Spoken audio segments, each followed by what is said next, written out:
নমস্কার বন্ধুরা, আর জি কুকিং চ্যানেলে আপনাদের সবাইকে স্বাগত। আজকে নিয়ে হাজির হয়ে গেলাম আর মাছের রসা রেসিপি নিয়ে। তো চলুন শুরু করা যাক।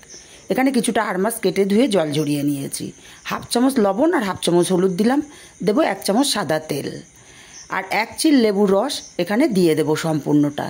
লেবুর রস দেওয়ার কারণে মাছের যে একটা আষ্টে গন্ধ থাকে সেটা কিন্তু চলে যাবে। খুব ভালো করে মাছের সাথে লবণ হলুদ তেল খুব ভালো করে মাখিয়ে নিতে হবে। মাখিয়ে এইভাবে 10 মিনিট রেখে দেবো যাতে মাছের মধ্যে সব কিছু ভালো মতো ঢুকতে পারে। ততক্ষণে মশলা করে নেব। মিক্সচার জারে স্বাদ অনুযায়ী কাঁচা লঙ্কা, হাফ ইঞ্চি আদা, 10-12টা রসুনের কোয়া, একটা টমেটো দিয়ে মশলাটাকে মিহি করে পেস্ট রেডি করে নেব।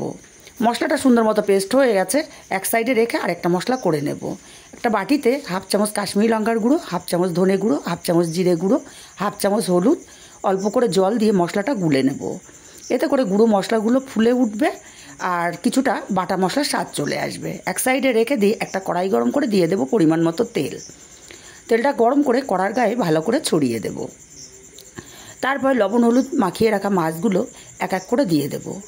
আর এই মাছগুলো খুব ফাটে, তাই মাছগুলো ভাজতে সাবধান।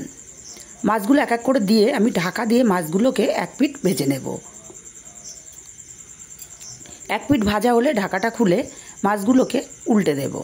আর মাছগুলো উল্টে পাল্টে একটু কড়া করে ভেজে নেব। বন্ধুরা, এটাই আমার লাস্ট ভিডিও। এরপরে আমি আর ভিডিও দেব না, কারণ আমাদের অসহ্য চলছে, তাই আমি ভিডিও দিতে পারবো না। এগুলো আমার আগে শ্যুট করা ছিল, তাই এডিট করে এখন দিচ্ছি। মাছগুলো উল্টে পাল্টে সুন্দর কালার করে ভেজে নিয়েছি। এখন মাছগুলো উঠিয়ে নেব। আর মাছগুলো উঠিয়ে নিয়ে তারপরে এই তেলের মধ্যে আমি আগে থেকে লম্বা করে কেটে রাখা আলুগুলোকে দিয়ে দেব। আর আলুগুলো দিয়ে উল্টে পাল্টে বেশ লাল লাল করে নেড়ে চেড়ে ভেজে নিতে হবে। দেখুন আলুগুলো দিয়ে দিয়েছি। এখন নাড়াচাড়া করে বেশ লাল লাল করে আলুগুলোকে ভেজে নিয়েছি। আলুগুলোকে উঠিয়ে নেব তেল ঝরিয়ে। আর আলুগুলো উঠিয়ে নিয়ে এই তেলের মধ্যে ফোড়নে দেব ছোট 2টো তেজপাতা, কিছুটা গোটা জিরে, একটা পেঁয়াজ কুচি দিয়ে দিলাম। পেঁয়াজটাকে নেড়ে চেড়ে হালকা কালার করে ভেজে নেব। পেঁয়াজটা ভাজা হয়ে গেলে এখানে দিয়ে দেবো পেস্ট করে রাখা মশলাটা। মশলাটাকে দিয়ে খুব ভালো করে কষিয়ে নিতে হবে। মশলা যত ভালো কষানো হবে তরকারির স্বাদ কিন্তু ততটাই ভালো হবে। মশলা কষাতে কষাতে তেল ছেড়ে দিয়েছে, এখন গুলে রাখা মশলাটাও দিয়ে দিলাম।